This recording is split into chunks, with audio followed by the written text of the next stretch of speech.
জীবনের তিনটি চমৎকার চিন্তা। এক, টেনশন আপনাকে মেরে ফেলার আগে টেনশনকে হত্যা করুন। অযথা টেনশন থেকে দূরে থাকুন, সবসময় পজিটিভ চিন্তা ভাবনা করবেন। দুই, লক্ষ্য আপনাকে লাথি দেওয়ার আগে আপনার লক্ষ্যে পৌঁছান, শুধু ভেবেই জীবন পার করবেন না। তিন, জীবন আপনাকে ছেড়ে যাওয়ার আগে সুন্দর মতো জীবনযাপন করুন, বাঁচার মতো বাঁচুন। খুচরো পয়সার আওয়াজ সবসময় বেশি হয়, কিন্তু বেশি টাকার নোটে কোনো শব্দ নেই। তাই সকলকে নিজের মূল্য বোঝাতে কম কথা বলুন। সময় আপনার মূল্য ঠিক সকলকে বুঝিয়ে দেবে। অনেক জায়গায় পাঁচিলের গায়ে লেখা থাকে, কুকুর হইতে সাবধান। ঠিক সমাজের কিছু বিষাক্ত মানুষের গায়ে যদি লেখা থাকতো, মানুষ হইতে সাবধান, তাহলে নিরীহ মানুষেরা রক্ষা পেত। অন্যের মুখে শোনা কথা তাড়াতাড়ি বিশ্বাস না করাই ভালো, কারণ সত্যের তুলনায় মিথ্যা দ্রুত ছড়িয়ে পড়ে।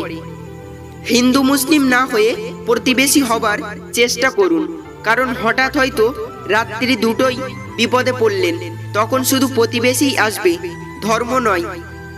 কারো চটি চেটে নিজের পরিচয় তৈরি করার চেয়ে নিজের চটি ক্ষয় করে নিজের পরিচয় তৈরি করা অনেক বেশি সম্মানজনক। কুকুরের উপকার করেন, দেখবেন রাত জেগে সে আপনার বাড়ি পাহারা দেবে। আর মানুষকে উপকার করবেন, দেখবেন সে সব থেকে মোটা বাসটাই আপনাকে দেবে। মস্তিষ্ক থেকে তৈরি করা সম্পর্ক বাজার পর্যন্ত চলে, আর মন থেকে তৈরি করা সম্পর্ক শ্মশান পর্যন্ত চলে। যে ঘরে মেয়ের মা বেশি চালাক, সেই ঘরের মেয়েরা স্বামীর সংসার করতে পারে না, এবং মায়ের চালাকির কারণেই মেয়ের সংসার ভেঙে যায়, এটাই প্রমাণিত। যখন বন্যা আসে তখন মাছেরা পিঁপড়েদের খায়, কিন্তু যখন জল শুকিয়ে যায় তখন পিঁপড়েরা মাছেদের খায়। জীবন সকলকেই সুযোগ দেয়, শুধু সেই মুহূর্তের জন্য অপেক্ষা করতে হয়। নিজের বিরুদ্ধে কথা চুপচাপ শুনে নাও, বিশ্বাস রাখো, সময় একদিন এর যোগ্য জবাব দেবে। কালো আর ফর্সা কোনো ব্যাপার না, উচ্চ বংশ আর নিম্ন বংশও কোনো ব্যাপার না। মনের মধ্যে ভালোবাসা থাকলে যে কারো হাত ধরে জীবন কাটিয়ে দেওয়া যায়। যদি তুমি খারাপ পরিস্থিতিতেও হাসতে পারো, তবে তুমি জিতে গেছো। যন্ত্রণা দেখে পালিয়ে যেও না, একদিন যন্ত্রণাই তোমার জীবনের বড় শিক্ষক হবে। কোনো কিছু পাওয়ার জন্য জোর জবরদস্তি করো না, তুমি ততটুকুই পাবে যতটুকু তোমার বরাদ্দ। যদি সাফল্য পেতে চাও, তাহলে বাইরে বার হও, ধাক্কা খাও, যা হোক কিছু করো, কিন্তু ঘরে ফালতু বসে থেকো না। একজনকে কাঁদিয়ে আরেকজনের সাথে ভাবছো সুখে থাকবে, কখনো পারবে না, বরং ছারকার হয়ে যাবে। এমন কারো পাল্লায় পড়বে যে তুমি যতটা কষ্ট দিয়ে রেখেছো তার চেয়ে দ্বিগুণ কষ্ট তুমি পেয়ে যাবে।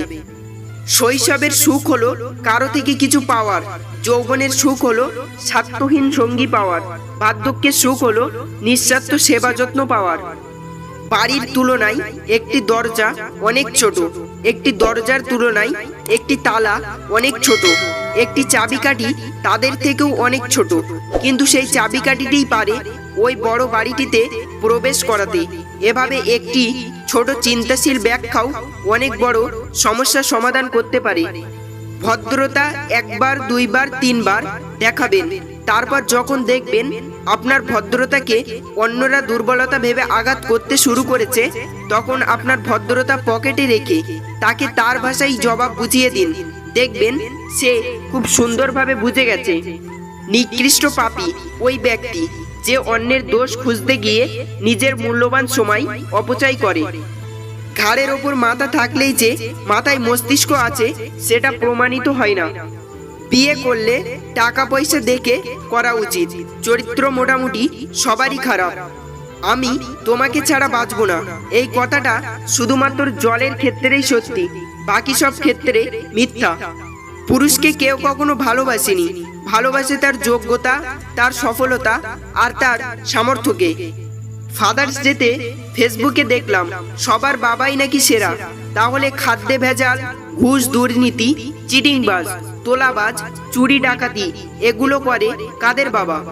মুখোশ পরে চলছে সবাই, ঠোঁটে নকল হাসি, পরের থেকে আপন মানুষ কষ্ট দেয় বেশি।